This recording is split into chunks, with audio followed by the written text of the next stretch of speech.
Hello बच्चों, स्वागत है आप सभी का आपके अपने चैनल गॉड क्लासेस पर।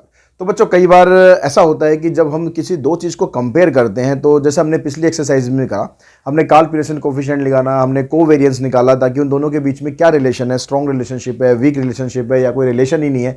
तो वो सब हमने वहाँ निकालना सीखा। लेकिन कई बार क्या होता है कि जो डाटा हमें दिया होता है, उस डाटा पे कोई आप एक न्यूमेरिक वैल्यू वहाँ पर असाइन नहीं कर सकते। ठीक है, जैसे यहाँ पर एक बता रहा है कि आपको कुछ एग्जांपल के तौर पे कहता है कि ऑनेस्टी, अगर ऑनेस्टी का डाटा आपको दिया हुआ है, beauty, intelligence, sometimes though it may be possible to quantify the variable, we may choose to grade it in term of rank.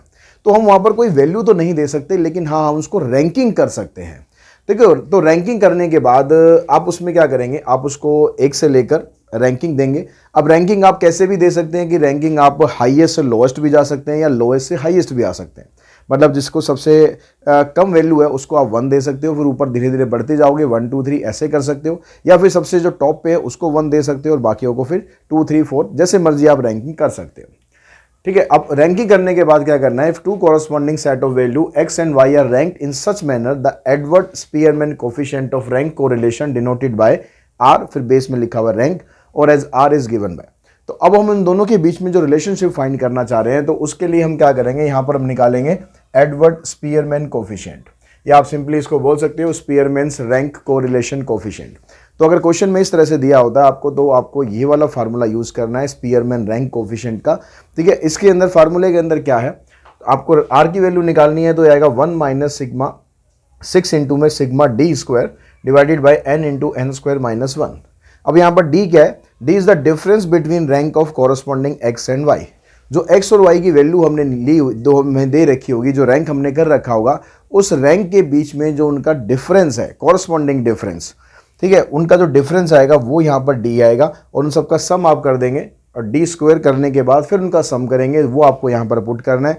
N का मतलब है कि टोटल नंबर आपको जितने भी दे रखे होंगे वो यहाँ पर आप नीचे एन इंटू में एन स्क्वायर माइनस 1 ये पुट कर देंगे।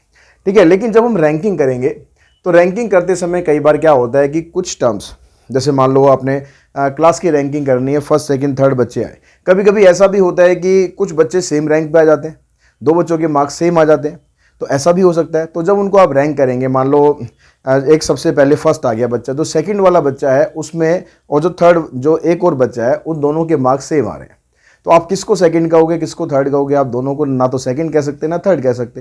तो हम जब उनकी रैंकिंग करेंगे तो हम क्या करेंगे, उन दोनों का मीन निकाल देंगे, यानी जो 2 + 3 सेकंड वाला प्लेस और थर्ड वाला प्लेस, वो दोनों वो फिल कर रहे हैं, क्योंकि टोटल मिलाकर तो 3 बच्चे हो गए ना, फर्स्ट वाला तो फर्स्ट आ गया। अब जो एक बच्चा, 2 बच्चे हैं जिनको सेकंड रैंकिंग उनकी बनती है, मतलब दोनों के मार्क्स सेम है, तो उन दोनों को सेकंड रैंकिंग ना देके या थर्ड रैंकिंग ना देके हम क्या करेंगे, 2 + में 3 डिवाइडेड बाई 2, यानी 2.5 दोनों की रैंकिंग हो जाएगी। उसके बाद जो अगला बच्चा है उसमें रैंकिंग आएगी 4, 3 नहीं आएगी अब। ठीक है, पहले 3 बच्चे हो गए, अब उसके बाद जो अगली रैंकिंग आएगी वो आएगी 4, फिर 5 6 इस तरह से। ठीक है, तो अगर आपके पास कभी कभी जब ऐसा होगा, जब भी कॉमन रैंक आएगी, तो हम क्या करेंगे, then we use average rank for these items and add a correction to sigma D square to the calculate R. तो उस आर को कैलकुलेट करने के लिए हम वो जो करेक्शन आएगी, उस करेक्शन को इसके अंदर इन्वॉल्व करेंगे। कैसे करेंगे, if m items have common rank, मान लो हमारे पास m आइटम्स है जिनकी कॉमन रैंक है, m का मतलब 2 है तो 2 हो जाएगा, 3 है तो 3 हो जाएंगे, 4 की कॉमन रैंक है तो वो 4 हो जाएगा। तो then correction will be 1/12 m³ minus m।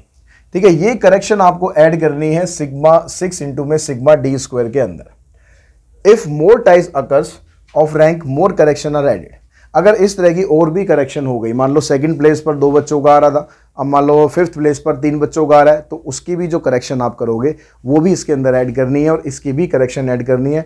मतलब जितने भी सेम रैंकिंग आएंगी उन सबकी करेक्शन आपको इसके अंदर ऐड करनी है। तो हर बार रहेगा फार्मूला ये 1/12 m³ minus m, 1/12 m³ minus m। Formula ये रहेगा, m की वैल्यू डिपेंड करेगी कि कितने बंदे वहाँ पर सेम प्लेस पर है। अगर 2 बंदे सेम प्लेस पर हैं तो m की वैल्यू 2 हो जाएगी, अगर 3 सेम प्लेस पर हैं तो उनकी m की वैल्यू 3 हो जाएगी। ठीक है, तो इस तरीके से क्वेश्चन आपको करने हैं, बाकी जो फार्मूला है वो सारा वैसे रहेगा, बस आपको ये करेक्शन इसके अंदर ऐड करनी है। अब कैसे करनी है, क्वेश्चन कैसे करने हैं, इसके लिए एक्सरसाइज पे चल देते हैं, वो एक्सरसाइज के क्वेश्चन कर लेते हैं, आपको और समझ में आ जाएगा। तो ये आ गया हमारे पास एक्सरसाइज 13.7।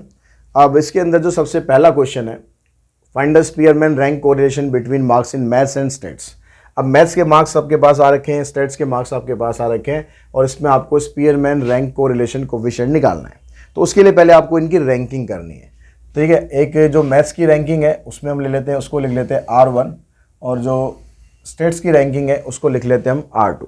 अब रैंकिंग आप कैसे भी कर सकते हो, जो सबसे हाईएस्ट मार्क्स है उसको 1 रैंकिंग रख सकते हो, या सबसे जो लोएस्ट मार्क्स है उसको भी 1 रैंकिंग रख सकते हो। ठीक है, यहाँ पर हम हाईएस्ट वाले से करते हैं, फिर एक क्वेश्चन करेंगे लोएस्ट वाले से। तो यहाँ पर हम हाईएस्ट मार्किंग देखो, हाईएस्ट में आपके पास सबसे पहले आ रहा है 95, तो ये आ गया 1। 95 के बाद देखो उससे नीचे नंबर कौन सा आ रहा है आपके पास, 92, इसकी रैंकिंग आ गई 2। 92 से नीचे 80s में हमारे पास एक तो ये है और एक ये है, तो थर्ड रैंकिंग पर ये आएगा, फोर्थ पर ये आएगा, ये 3 आ गया, ये 4 आ गया। ठीक है, 70s में आप जाओगे तो 70s में एक ही वैल्यू हमारे पास 5, उसके बाद 60s में एक ये है और बस, तो ये आ गया आपके पास 6, ये आ गया 7। उसके बाद 50s में हमारे पास कोई नहीं है, 40s में हमारे पास एक ये वैल्यू है, तो इसकी रैंकिंग आ गई 8। 30s में ये 2 वैल्यू हैं, इसकी रैंकिंग 9, इसकी रैंकिंग 10। अब उसके बाद आप सेकंड वाले जो मार्क्स इन स्टेट्स है इसकी रैंकिंग निकालो। अब इसकी रैंकिंग करेंगे तो हाईएस्ट आपके पास 92 है, तो इसकी रैंकिंग आ गई 1, और 80s में 85 है और 88 है, तो इसकी रैंकिंग आएगी 2, और इसकी रैंकिंग आई 3। फिर 70s में आप जाओगे तो ये आ गया हमारे पास 4। फिर 60s में हमारे पास एक वैल्यू ये है 5। 50s में आप जाओगे तो 1 2 3 4 वैल्यू हैं, इसमें सबसे बड़ी ये है हमारे पास, तो 5 के बाद ये आएगा 6 पर। ठीक है, ये 7 पर, ये 8 पर, और ये 9 पर, और बच गया हमारे पास 46 मार्क्स वाला, ये आ गया 10 पर। ठीक है, ये 6 है। अब उसके बाद आपको कॉलम क्या निकालना था, आपको निकालना है डी। डी का मतलब हो गया R1 माइनस R2।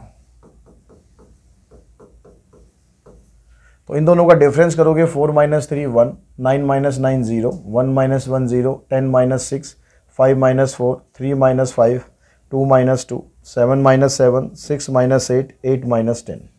उसके बाद एक कॉलम आपको चाहिए डी स्क्वायर का, तो ये आ गया 1 0 0 16 1 4 0 0 4 4। इसका टोटल कर लो। ठीक है, 16 17 18 4 22 22 प्लस में 4 26 प्लस में 4, ये आ गया 30। तो सिग्मा डी स्क्वायर की वैल्यू आ गई आपके पास 30। तो अब यहाँ से फार्मूला लगाते हैं, हम आर निकालते हैं। आर का फार्मूला था हमारे पास 1 माइनस 6 इंटू में sigma D square divided by N into N square minus 1। तो 1 आ गया, 6 आ गया, और सिग्मा डी स्क्वायर की वैल्यू आ गई आपके पास 30 डिवाइडेड बाय एन की वैल्यू है 10, और 10 का स्क्वायर हो गया 100 माइनस 1, तो 1 माइनस 180 अपॉन में 10 इंटू में 99। एक 0 से 0 कैंसिल कर दो, 3 से इसको काट लो, 3 से का 9 से काट लेते, तो 11 1 जाए 11, 11 माइनस 2, ये आ गया 9, तो 11 8 जा 88। ठीक है, 11 8 जा 88, 11 2 जा राउंड ऑफ करके आ जाएगा आपके पास 0.82। तो ये आ गया आपके पास Spearman rank correlation coefficient. Question number second देखो, सेकंड में कहता है कि the final position of 12 clubs in a football league and the average attendance at their home matches were as follows. ठीक है, कुछ फुटबॉल क्लब दे रखे हैं, कुछ उन फुटबॉल क्लब की जो रैंकिंग है, जैसे फीफा रैंकिंग करता है तो ऐसे उसकी रैंकिंग कर रखी है फुटबॉल क्लब की। अब उनके जो होम मैचेस होते हैं, जो होम ग्राउंड पर मैचेस होते हैं, वहाँ पर उनकी अटेंडेंस दे रखी है। ठीक है, जो दर्शक देखने आते हैं उनकी अटेंडेंस इन टर्म ऑफ 1000 दे रखी है। तो आपको उसकी रैंकिंग करनी है। पोजीशन की रैंकिंग तो ऑलरेडी कर रखी है, अटेंडेंस की रैंकिंग करनी है। अब यहाँ पर हम लोएस्ट वाले से स्टार्ट कर लेते हैं। ठीक है, पिछले में हमने हाईएस्ट वाले से स्टार्ट किया था, इसमें लोएस्ट वाले से स्टार्ट कर लेते हैं, ताकि आपको ये कोई डाउट ना रहे कि सर हाईएस्ट वाले से ही आंसर सही निकलेगा या लोएस्ट वाले से। पिछला हमने हाईएस्ट से करा, इसमें लोएस्ट से करते हैं। तो इसकी रैंकिंग आ गई आपके पास, इसकी रैंकिंग आ गई 1। ठीक है, 11 की रैंकिंग आ गई 1। अब उसके बाद 11 के बाद जो टर्म आ रही है ना आपके पास 12, देखो यहाँ भी आ रहा है 12, यहाँ भी आ रहा है 12, यहाँ भी आ रहा है। तो इसकी प्लेस क्या आएगी, सेकंड, थर्ड, फोर्थ, 3 प्लेसेस को ये घेर रहे हैं। किस किस को, सेकंड, थर्ड और फोर्थ। तो आपको क्या करना है, सेकंड प्लेस, थर्ड प्लेस और फोर्थ प्लेस, 3 प्लेस है तो डिवाइड करेंगे 3 से, कितना आ जाएगा 4 3 7 और 2 9। तो यहाँ पर जो इनकी कॉमन प्लेस बनेगी, जो इनकी एवरेज प्लेस बनेगी वो बनेगी 3। तो इन तीनों को ही हमें थर्ड प्लेस देनी है, ना किसी को सेकंड देनी है, ना किसी को फोर्थ देनी है। ठीक है, तीनों को ही थर्ड आप रैंकिंग दे दो, ये 3, ये भी 3, ये भी 3। 12 से अगली जो टर्म है आपके पास टोटल आपके पास रैंक हो गए अब 4, मतलब 4 प्लेस आपके फिल हो गए। अगली जो भी टर्म आएगी उसकी रैंकिंग आएगी 5। तो इससे 12 से अगली टर्म हमारे पास आ रही है 15, तो इसकी रैंकिंग आ गई आपके पास 5। और फिर 15 से ऊपर हमारे पास ये है, इसकी रैंकिंग आ गई 6। फिर उसके बाद 19, इसकी रैंकिंग आ गई 7। अब 20s में देखो, 20s में एक ये है हमारे पास और एक ये है, तो इसकी रैंकिंग आ गई 8, इसकी रैंकिंग आ गई 9। ठीक है, अब 20s में और तो कोई नहीं है हमारे पास। अब 30s में आ जाओ, 30s में सबसे पहले यही आएगा, तो इसकी रैंकिंग आ गई 10। उसके बाद अब देखो 32 इधर भी है, 32 इधर भी है, तो अब रैंकिंग कौन सी बच रही है? 11 और 12, दोनों पर ये सेम आ रहे हैं। तो 11 और 12 दोनों का आप क्या करेंगे? एवरेज निकालेंगे। 11 + 12 और 2 यहाँ पर टीम है, तो 2 से डिवाइड करेंगे तो आ जाएगा 11.5। तो इन दोनों को आपको 11.5 की रैंकिंग देनी है, ना किसी को 11 देनी है, ना किसी को 12 देनी है। ठीक है, दोनों को 11.5 की रैंकिंग देनी है। तो अब आपके पास ये रैंक 1 आ गया, ये रैंक 2 आ गया। बाकी काम आपको वही करना है, R1 - R2। तो यहाँ से 1 - 9 -8, 2 - 10 ये भी -8, 3 - 6 -3, 4 - 8 -4, 5 - 11 तो आ जाएगा कितना? 5 - 6.5। फिर 6 - 3 3 आ गया, 7 - 7 0, 8 - 1 7, 9 - 11.5 यानी -2.5, फिर 10 - 3 7, 11 - 3 8 और फिर है 12 - 5 7। तो ये आपके पास इनकी रैंकिंग आ गई। ठीक है, इनका जो डिफरेंस है वो आ गया। अब उसके बाद निकालना आपको D²। तो D² आ गया 64, 64 9 16, 6.5 का स्क्वायर करोगे तो आ जाएगा 42.25। 3 का 9 0, 7 का स्क्वायर 49, 2.5 का करेंगे आ जाएगा 6.25, फिर 49, 64 और 49। इन सब का अगर हम टोटल करें, एक बार चेक कर लेते हैं। 64 64 9 16 42.5 9 0 49 6.25 49 64 और 49, इसका टोटल करेंगे आ जाएगा 421.5। तो ये सारी चीज़ें हमारे पास आ गई है, बस फार्मूला लगा के आपको R की वैल्यू निकालनी है। तो फार्मूला हमारे पास बनेगा 1 - में 6 सिग्मा D²। अब यहाँ पर 2 बार ऐसा हुआ था कि जो रैंक थी वो सेम आ रखी थी। एक बार तो 12 की रैंक आ रखी है 3 बार, और एक बार 32 की रैंक आ रखी है, यानी 2 बार आपको करेक्शन इसमें ऐड करनी है। तो जब करेक्शन आप ऐड करोगे तो आएगा 1/12 m³ - m। एक बार और करेक्शन ऐड करनी है तो 1/12 m³ - m divided by n into में n² - 1। तो अब यहाँ पर 1 - 6 जो सिग्मा D² है उसकी वैल्यू तो है 421.5 प्लस 1/12। अब जो पहली बार यहाँ पर m की वैल्यू आएगी, m की वैल्यू क्या होगी? जो जितनी मतलब रैंकिंग सेम आ रही है। तो यहाँ पर 12 जो है 3 बार आ रहा है, तो 12 3 बार आ रहा है तो m की वैल्यू बनेगी यहाँ पर 3। तो यहाँ पर आएगा ये 3 का क्यूब -3, और जो दूसरी करेक्शन है उसमें 32 आ रहा है 2 बार, तो वहाँ पर m की वैल्यू बनेगी 2। तो यहाँ पर आ जाएगा 2 का cube -2 divided by total term 12 है और नीचे 12 का स्क्वायर -1। अब इसको हमें सिंप्लीफाई करना है। इसको सिंप्लीफाई आप करेंगे तो आ जाएगा 421.5। यहाँ पर देखो 3 का क्यूब करेंगे 27, 27 - 3 24, 24 को 12 से डिवाइड करोगे तो आ जाएगा 2। इधर करेंगे 8, 8 - 2 6, 6 से इसको डिवाइड करेंगे तो आ जाएगा 1/2 डिवाइडेड बाय, ये 1 नहीं आएगा, इधर 1 अलग है, तो 12 इंटू में 143। ठीक है, इस पूरे को आप सॉल्व करेंगे आप तो ऊपर आएगा आपके पास 1 माइनस, ये सारा कुछ सॉल्व करके आ रहा है हमारे पास 1.149, और इसमें से माइनस करेंगे तो आ जाएगा 0.49। ठीक है, अब यहाँ पर क्वेश्चन के अंदर एक चीज़ और दे रखा था कि what other factor do you think might affect the number of spectator apart from the position of the club in the league. और इसके अलावा एक चीज़ और है, calculate a coefficient of correlation by rank and comment on your result. तो हमारा जो रिजल्ट आया उस पर हम कमेंट क्या करेंगे। तो यहाँ पर जो वैल्यू आ रही है ना 0.49 आ रही है, जो बेसिक्स हैं उसमें हमने पढ़ा था कार्ल पियर्सन कोफिशिएंट में, आपको मैंने ग्राफ से बताया था कि अगर 0.8 समथिंग आता है तो एक पॉजिटिव रिलेशनशिप होता है, लेकिन अगर उससे कम वैल्यू आ रही है तो इसका मतलब मॉडरेट रिलेशनशिप है उनके बीच में, और पॉजिटिव वैल्यू आ रही है तो पॉजिटिव रिलेशनशिप है, तो there is a moderate positive relationship.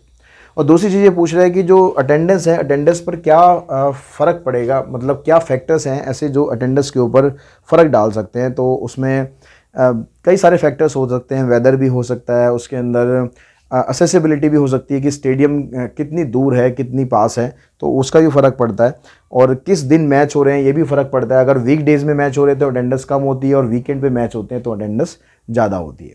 तो ये फैक्टर्स आप उसमें लिख सकते हैं। तो उसके अलावा आप चलते हैं नेक्स्ट क्वेश्चन पर, क्वेश्चन नंबर थर्ड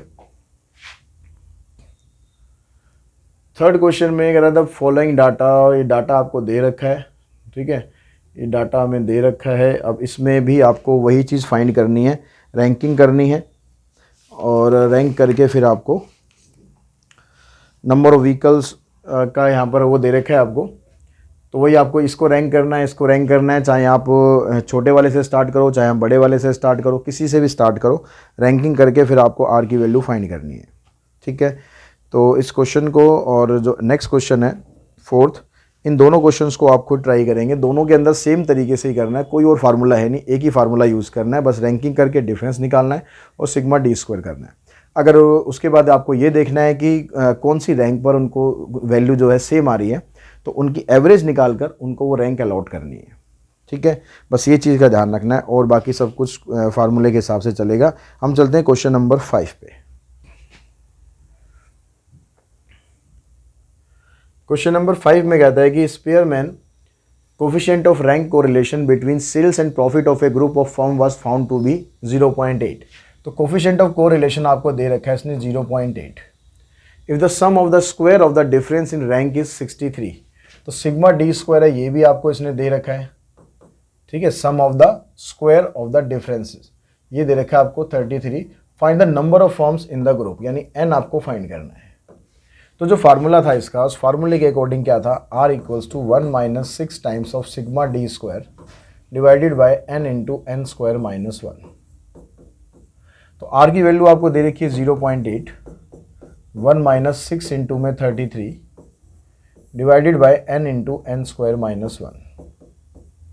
तो आप इस 1 को इधर लाओगे, माइनस करोगे तो आ जाएगा माइनस 0.2, इधर से आ जाएगा माइनस 6 3 जा 18 प्लस 1 19, n इंटू में n स्क्वायर माइनस 1।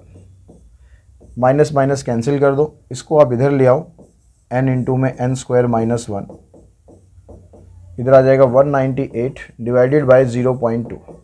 इसका डेसिमल आप हटाओगे, यहाँ पर 10 कर दो, ये आ जाएगा n इंटू में n स्क्वायर माइनस 1, और 2 से आप इसको कैंसिल करोगे तो 2 9 जा 18, 2 9 जा 18, ये आ जाएगा आपके पास 990।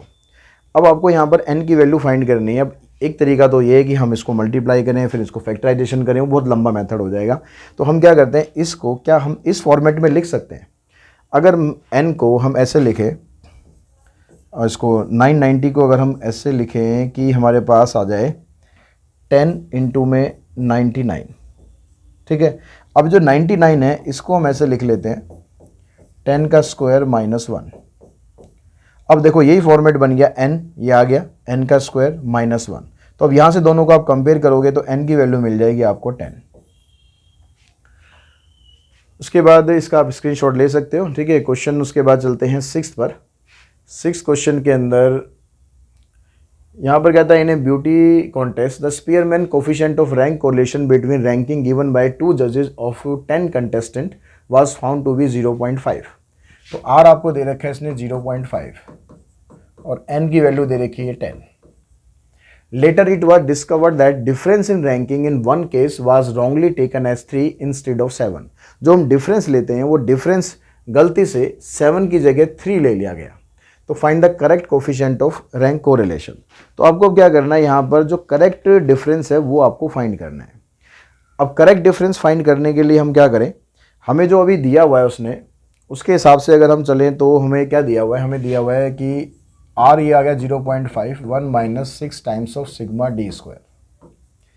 पहले हम जो इनकरेक्ट वैल्यू है वो निकाल लेते हैं। n की जगह आ गया 10 और 10 का स्क्वायर -1। तो अब आप इस 1 को इधर लाओगे तो -0.5 हो जाएगा। इधर से आएगा -6 इंटू में सिग्मा डी स्क्वायर अपॉन में 10 इंटू में 99।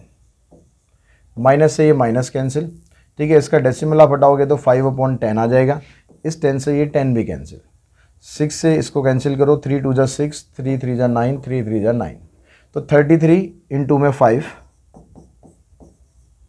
डिवाइडेड बाई 2 इक्वल्स टू में सिग्मा डी स्क्वायर। तो सिग्मा डी स्क्वायर की वैल्यू आ गई आपके पास 5 3 15 प्लस 1 16।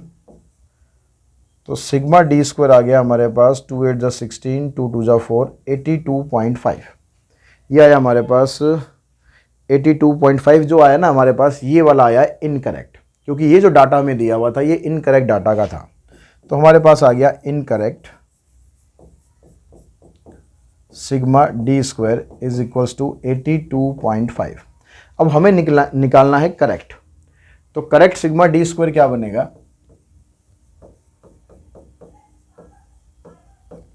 तो करेक्ट निकालने के लिए क्या करो आप, जो इनकरेक्ट डाटा है वो लिखो और जो इनकरेक्ट वैल्यू है उसको हटा दो, जो करेक्ट वैल्यू है उसको डाल दो। इनकरेक्ट वैल्यू क्या है हमारे पास 3 है, ठीक है। जो डिफरेंस है वो 3 है, तो उसका स्क्वायर करेंगे तो वो क्या आ जाएगा 9 आ जाएगा। तो 3 का स्क्वायर आपको हटाना है और उसकी जगह 7 का स्क्वायर ऐड कर देना है। तो ये आ गया 82.5 माइनस 9 प्लस 49। तो 40 आएगा, 40 को अब इसमें ऐड करोगे तो 122.5। अब ये करेक्ट सिग्मा डी स्क्वायर आ गया। तो इसके हिसाब से आप करेक्ट कोफिशिएंट ऑफ कोरिलेशन क्या निकालोगे, correct value of R 1 minus 6 into sigma D square divided by n into में n का स्क्वायर -1। अब इसको हम सिंप्लीफाई करेंगे तो आ जाएगा यहाँ से 6 5 30, 6 2 12 और 3 15, 6 2 12 प्लस 1 13, 6 प्लस 1 7, 10 इंटू में 99। अब इसको आप सिंप्लीफाई कर दो, इसको सिंप्लीफाई करके बनता हमारे पास 0.7424। 1 में से इसको माइनस कर देंगे, 10 माइनस 4 6 7 5 2.0। तो 0.2576 ये हमारे पास जो करेक्ट डाटा करके जो हमारे पास कोफिशिएंट ऑफ कोरिलेशन आएगा वो आ जाएगा 0.2576। उसके बाद चलते हैं क्वेश्चन नंबर 8 पर। 8th क्वेश्चन के अंदर क्वेश्चन नंबर 7 पर चलते हैं। पहले 7th क्वेश्चन में हमें दिया हुआ है क्या, यहाँ भी आपको वही डाटा दिया हुआ है, वही चीज़ आपको कैलकुलेट करनी है। तो चलो एक बार और रिकॉल हो जाएगा, एक बार और कर लेते हैं हम इसको, ठीक है। अब इसमें पहले रैंकिंग करो R1 R2 और फिर निकालना है हमें डिफरेंस और फिर निकालना है डी स्क्वायर। तो मेरे ख्याल आप वीडियो को यहाँ पर पॉज करो, पॉज करके इसको निकालो और निकालने के बाद फिर जब वीडियो को रिज्यूम करके देखो फिर मेरे साथ मैच करो कि आप सही कर पा रहे हो नहीं कर पा रहे हो, क्योंकि बीच के जो 2 क्वेश्चन है वो भी अब आपको ही करने हैं, ठीक है। ठीक है, अब यहाँ पर जो रैंकिंग करेंगे, अब रैंकिंग यहाँ पर हम कर देते हैं। आप चाहे हाईएस्ट से स्टार्ट करो चाहे लोएस्ट से स्टार्ट करो, सबसे आपका आंसर आ जाएगा, ठीक है। तो हाईएस्ट वाली वैल्यू यहाँ पर है 98, तो इसकी रैंकिंग आ गई 1। अब 98 के बाद 90s में नहीं, 90s में एक ये है हमारे पास, इसकी रैंकिंग आ गई 2। उसके बाद 80s में एक ये वैल्यू है, बस एक ही वैल्यू है 3।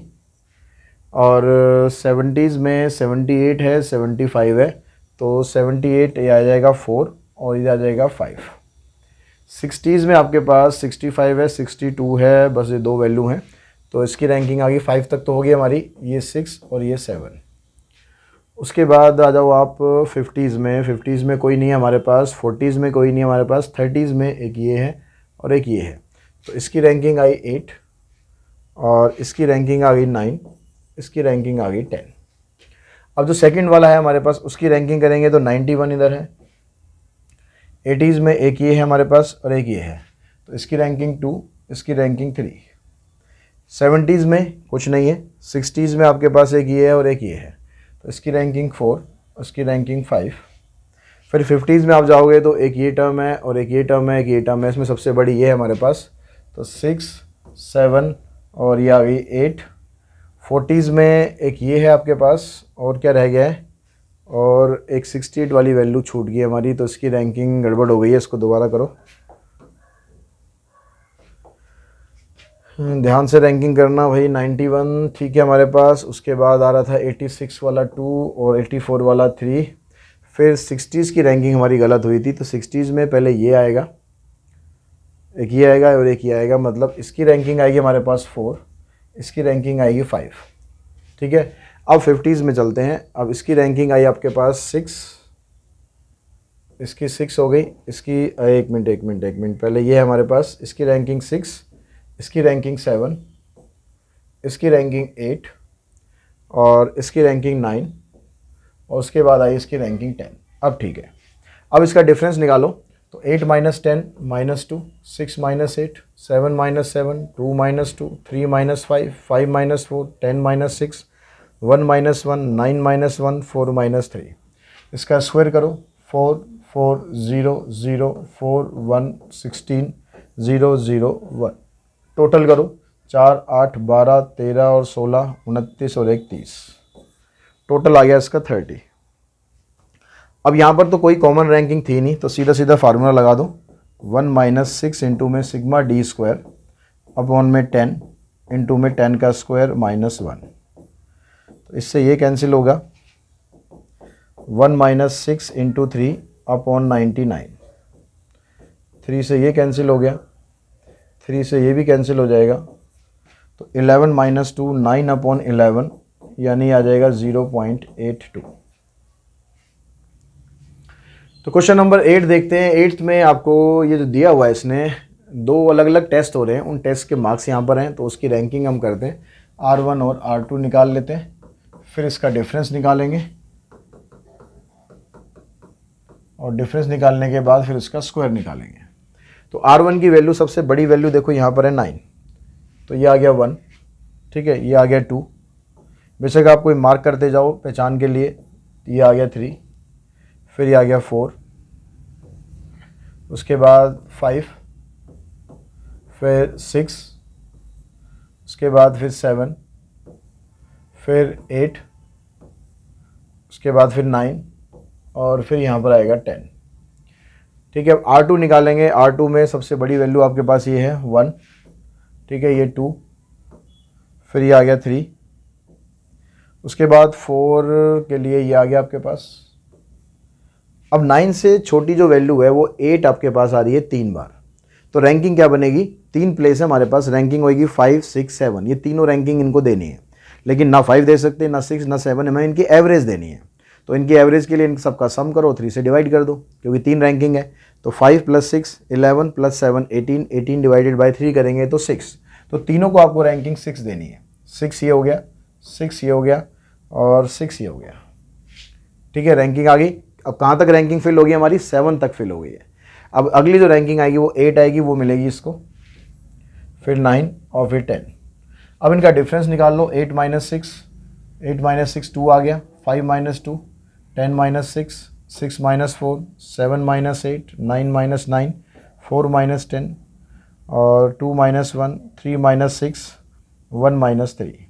इनका स्क्वायर करते हैं, 4 9 16 4 1 0 36 1 9 4। इनको ऐड करते हैं तो 36 और 4 40 ये हो गया, और 10 ये 50 ये हो गया, 50 और 20 ये हो गया, 20 कितना हो गया, 50 और 20 70, 70 + 80 80 + 4 यानी टोटल आ गया इसका 84। अब यहाँ पर ये वाला जो था उसमें 3 ये जो प्लेस हैं इनकी रैंकिंग सेम आ रही है, तो m की वैल्यू यहाँ पर 3 है। ठीक है, यहाँ पर कुछ नहीं हो रहा, बस यहाँ पर हो रहा है। तो जब आप r की वैल्यू निकालोगे तो आ जाएगा 1 - 6 times of sigma D square, कितना हो गया 84, प्लस में 1/12, m की वैल्यू यहाँ पर 3 है, तो 3 की पावर 3 - 3, बस और तो कुछ रिपीट हो नहीं रहा, डिवाइडेड बाय n इंटू में n का स्क्वायर -1, तो ये आ जाएगा आपके पास 1 - 6 इंटू 84 प्लस यहाँ पर आ जाएगा 27 माइनस 3 24 डिवाइडेड बाई 12 करेंगे तो आएगा 2, और नीचे आ जाएगा आपके पास 10 इंटू में 99। तो ये बन गया हमारे पास 1 माइनस 6 इंटू में 86 डिवाइडेड बाय 990, और इसको सॉल्व करके आपके पास जो वैल्यू आएगी 0.521 आ रही है। 1 में से इसको माइनस करोगे तो आ जाएगा 0.479।